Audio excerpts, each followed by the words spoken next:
സംസ്ഥാനത്ത് മഴ കനക്കുകയാണ്. ഇന്നലെ രാത്രിയിലും മിക്കയിടങ്ങളിലും ശക്തമായ മഴ പെയ്തു.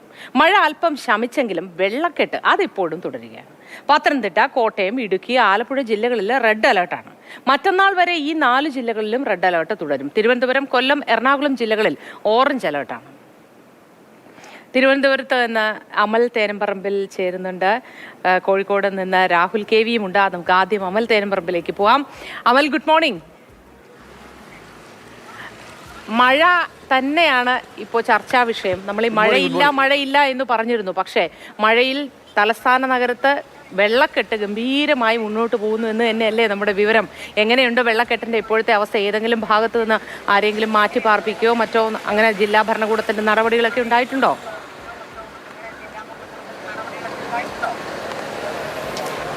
തലസ്ഥാനത്ത് ഇന്നലെ രാത്രിയിൽ ഇടവിട്ട് നല്ല മഴ പെയ്തിരുന്നു. ഇന്നിപ്പോൾ രാവിലെ തുടർച്ചയായി മഴ പെയ്യുന്നില്ല എങ്കിൽ കൂടി ഇടവിട്ടുള്ള മഴയുണ്ടാകുന്നുണ്ട്.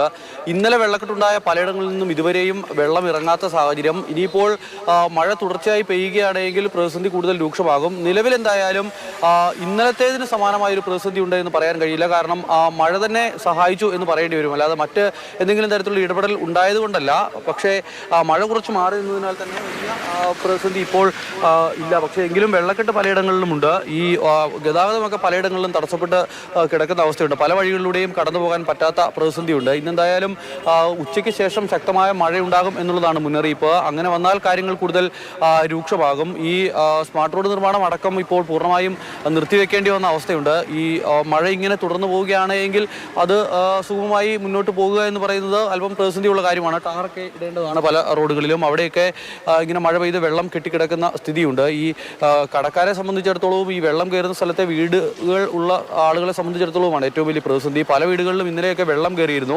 അവിടെയൊന്നും ഇതുവരെയും ആ വെള്ളം പൂർണ്ണമായും ഇറങ്ങി തീർന്നിട്ടില്ല. അങ്ങനെ ഇറങ്ങി തീർന്നിട്ടുണ്ട് എങ്കിൽ തന്നെ ആ വീടുകളിലേക്ക് ആളുകൾക്ക് കയറി താമസിക്കാൻ പറ്റാത്ത അവസ്ഥയുണ്ട്. ഈ വെള്ളം കയറി ഇറങ്ങിയ വീടാണ്. മാത്രമല്ല ആ വീടിൻ്റെ ഏകദേശം ഒരു നമ്മുടെ മുട്ടപ്പം വെള്ളത്തിന് പൊക്കത്തിലൊക്കെ വെള്ളം കയറിയിരുന്നു. അങ്ങനെ വെള്ളം കയറിയ വീട് വൃത്തിയാക്കി അവിടെ കയറണമെങ്കിൽ ഇനിയും ഒരുപാട് സമയമെടുക്കുമെന്നുള്ളതാണ് അവർ പറയുന്നത്. നിലവിൽ എന്തായാലും ഇടവിട്ട് തിരുവനന്തപുരത്ത് മഴ പെയ്യുന്നുണ്ട്. മറ്റ് തെക്കൻ ജില്ലകളിലും സമാനമായി തന്നെയാണ് സ്ഥിതി.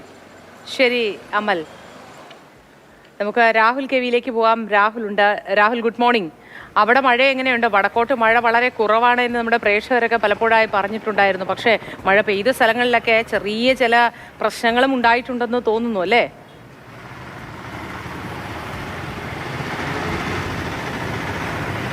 Moti, good morning. രാവിലെ എന്തായാലും മഴ മാറി നിൽക്കുകയാണ്. പക്ഷേ രാത്രിയത്തെ സ്ഥിതി പറഞ്ഞു കഴിഞ്ഞാൽ അത് പെരുമഴ തന്നെയായിരുന്നു. മലയോര വ്യത്യാസമില്ലാതെ എല്ലായിടത്തും മഴ പെയ്തു. നഗരത്തിലാണ് സ്ഥിതിഗതികൾ അതിരൂക്ഷമായി മാറിയിരുന്നത്. ജനങ്ങളെ സംബന്ധിച്ച് വലിയ ബുദ്ധിമുട്ടായി മാറിയിരുന്നത്. നമ്മളിപ്പോൾ ഉള്ളത് സ്റ്റേഡിയം ജംഗ്ഷനിലാണ്. ഇന്നലെ രാത്രി ഇവിടെ വന്ന സമയത്ത് എൻ്റെ മുട്ടിന് മുകളിലാണ് വെള്ളക്കെട്ട് രൂപപ്പെട്ടിരുന്നത്. ആളുകളൊക്കെ ബൈക്കിലും സ്കൂട്ടറിലൊക്കെ വന്ന ആളുകൾ യാത്ര ചെയ്യാൻ പറ്റാത്ത അവസ്ഥയിലായിരുന്നു. ഇതുപോലെ തന്നെയായിരുന്നു KSRTC ടെർമിനലിന് സമീപം മാവൂർ റോട്ടിലും. അവിടെയും എൻ്റെ ഈ മുട്ടിന് മുകളിൽ വെള്ളക്കെട്ട് രൂപപ്പെട്ട അവസ്ഥയായിരുന്നു. മണിക്കൂറുകളോളം അതങ്ങനെ തന്നെ. രാത്രി 8 മണിയോടുകൂടിയാണ് നഗരത്തിൽ മഴ പെയ്തു തുടങ്ങിയത്. ശക്തമായ മഴ പെയ്തു. അപ്പോൾ തന്നെ വെള്ളക്കെട്ട് രൂപപ്പെട്ടു എന്നുള്ളതാണ്. ഓട്ടോയൊക്കെ ഓടാൻ പറ്റാത്തൊരു അവസ്ഥയൊക്കെ തന്നെയായിരുന്നു. രാവിലെ ഏതായാലും ഇപ്പോൾ മഴ മാറി നിൽക്കുന്നുണ്ട് എന്നത് ആശ്വാസകരമാണ്. മലയോര മേഖലയെ സംബന്ധിച്ച് പറയുകയാണെങ്കിൽ മഴ പെയ്തു, കാര്യമായ നാശനഷ്ടം തന്നെ ഒന്നും ഉണ്ടായിട്ടില്ല എന്നുള്ളതാണ് ഏറെ ആശ്വാസകരമായ കാര്യം. നമുക്ക് സ്റ്റേഡിയം ജംഗ്ഷനിലുള്ള ആളുകളുടെ പ്രതികരണത്തിലേക്ക് പോകാം. ഈ കടയിലൊക്കെ ഇന്നലെ വെള്ളം കയറിയിരുന്നു. രാവിലെ വന്ന് കഴുകിയതിന് ശേഷമൊക്കെയാണ് കട തുറന്നത്. എന്തൊക്കെയാണ് സ്ഥിതി? എന്താ സ്ഥിതി? മഴ നേരത്തെ തന്നെയാണ്. മുന്നേ കുറച്ച് വെള്ളപ്പൊക്കം നല്ല ഇവിടെ പോകേണ്ടത്. ഈ കൺസ്ട്രക്ഷൻ വർക്ക് കഴിഞ്ഞതോടെ എല്ലാ സൈഡും ബ്ലോക്കാണ്. ഞാൻ ഈ കോളനിയിൽ താമസിക്കുന്ന വ്യക്തിയാണ്. ഈ കോളനി ഫുള്ളും രാത്രി ഫുള്ള് വെള്ളമാണ്. അവിടുത്തെ സ്റ്റേഡിയം കോളനി എൻ്റെ വീട് ഇവിടെ കോളനിയിലാണ് താമസിക്കുന്നത്. അവിടെ ഫുള്ള് എല്ലാ വീട് കുറച്ച് വെള്ളം കയറിയിട്ടുണ്ട്. ഈ കൺസ്ട്രക്ഷൻ വർക്ക് കഴിഞ്ഞ് ഒന്നും ശരിയായിട്ടില്ല. അവിടെ ഫുള്ള് കെട്ടിക്കാം മണ്ണ് ഞടിൽ. ഇപ്പുറത്തെ വെള്ളം മൂന്നിൽ അപ്പുറത്തെ വെള്ളം ഫുള്ള് ബ്ലോക്കാണ്. എന്നാലും അതിന് കഷ്ടപ്പാടിന് ഫുള്ളായിട്ട് ശരിക്കും പറഞ്ഞത്. ഇവിടെ ഈ ഓവ് ഒന്നുകൂടി ക്ലിയർ ആക്കിയിട്ട് അത് വരെ തുറന്നു അത് ശരിയാകുന്നു. ബാക്കി ഇന്ന് രാത്രി നമ്മൾ സൈഡ് ആ മരത്തിന് സൈഡ് കംപ്ലീറ്റ് വെള്ളം. നമ്മുടെ കോളനിയിൽ ഫുള്ള് വെള്ളം. കുറേ വീട്ടിൽ വെള്ളം കയറി. നമ്മൾ ഇന്നലെ രാത്രി വന്നിരുന്നു. ശരിക്കും ഇവിടെ ഈ മറ്റേ ഓട അത് വെള്ളക്കെട്ട് ഒഴിവാക്കുന്നതിന് വേണ്ടി വീതി കൂട്ടി പണിഞ്ഞതല്ലേ? വീതി കൂട്ടി പണിച്ച് ഇവിടെ മതി വീടില്ല. ഈ സൈഡ് വീതി കൂട്ടണ്ടേ? ഇവിടെ ചെറുതാണ്. ഇപ്പോഴത്തെ മതി വീട് കൂട്ടിയിട്ടുള്ളൂ. അതാണ് മെയിൻ പ്രശ്നം. വെള്ളം നിൽക്കണം അവിടെ. വെള്ളം പറ്റാൻ 8-9 മണിക്കൂർ വെള്ളം ഉണ്ടെങ്കിലും വെള്ളം 10 മണിക്കൂർ കഴിഞ്ഞിട്ട് വെള്ളം പറ്റുള്ളൂ. അതുവരെ മെല്ലെ സ്ലോവിൽ വെള്ളം പോകണം. അതാണ് പ്രശ്നം. കേട്ടോ, ഒന്ന് കയറാ. കഴുകിയിട്ടൊക്കെയാണ് ഇന്ന് കട തുറന്നേ. നിലത്തൊക്കെ അല്ല അതോ പറയും നമ്മളെ ആളഞ്ഞ പറഞ്ഞോളൂ അപ്പോൾ തുറന്നിട്ടോളൂ ഫുള്ള് വെള്ളമായിരുന്നു. കടക്കകത്ത് എത്ര വെള്ളം കയറി? കടക്കകത്ത് ഞാൻ വരുമ്പോൾ വെള്ളമില്ല, കംപ്ലീറ്റ് വെള്ളം പോയിട്ടുണ്ട്. ഇപ്പം കംപ്ലീറ്റ് തെളിയാണ്. വലിയ ബുദ്ധിമുട്ടായില്ലേ? ബുദ്ധിമുട്ട് തന്നെയല്ലേ ഇപ്പം ഇത്. മഴ ഒന്ന് പെയ്തേ ഉള്ളൂ. ഒന്ന് പെയ്തുള്ളൂ, എത്ര പെയ്യാണ്ട് ഓവ് ക്ലിയർ ആയില്ല. അതുകൊണ്ടാണ് ഇവിടെ മാത്രം നന്നാക്കിയിട്ടുള്ളൂ.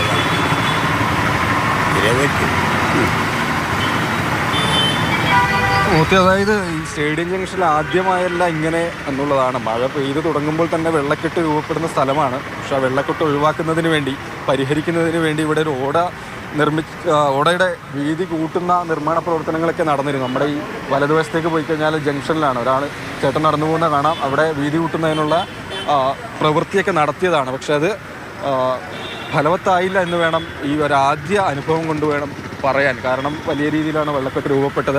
മഴ പെയ്തൊഴിഞ്ഞു, മിക്കവാറും എല്ലാ നഗരങ്ങളുടെയും അവസ്ഥ ഇത് തന്നെയാണ്. മഴക്കാല പൂർവ്വ ശുചീകരണം എങ്ങും എത്തിയിട്ടില്ല. ഓടയുടെ നിർമ്മാണം അശാസ്ത്രീയമാണ്. അതുകൊണ്ട് തന്നെ നഗരപ്രദേശങ്ങളിൽ മഴ പെയ്തു കഴിഞ്ഞാൽ ഈ വെള്ളക്കെട്ട് തോരാൻ ദിവസങ്ങളോളം എടുക്കും. അതിന്റെ ദുരിതവും മനുഷ്യർ അനുഭവിക്കേണ്ടി വരുമെന്ന് തോന്നുന്നു. രാഹുലെ, എന്തായാലും നല്ലൊരു ദിവസം ആശംസിക്കുന്നു രാഹുലിനും അമൽ തേനമ്പറമ്പിലിനും.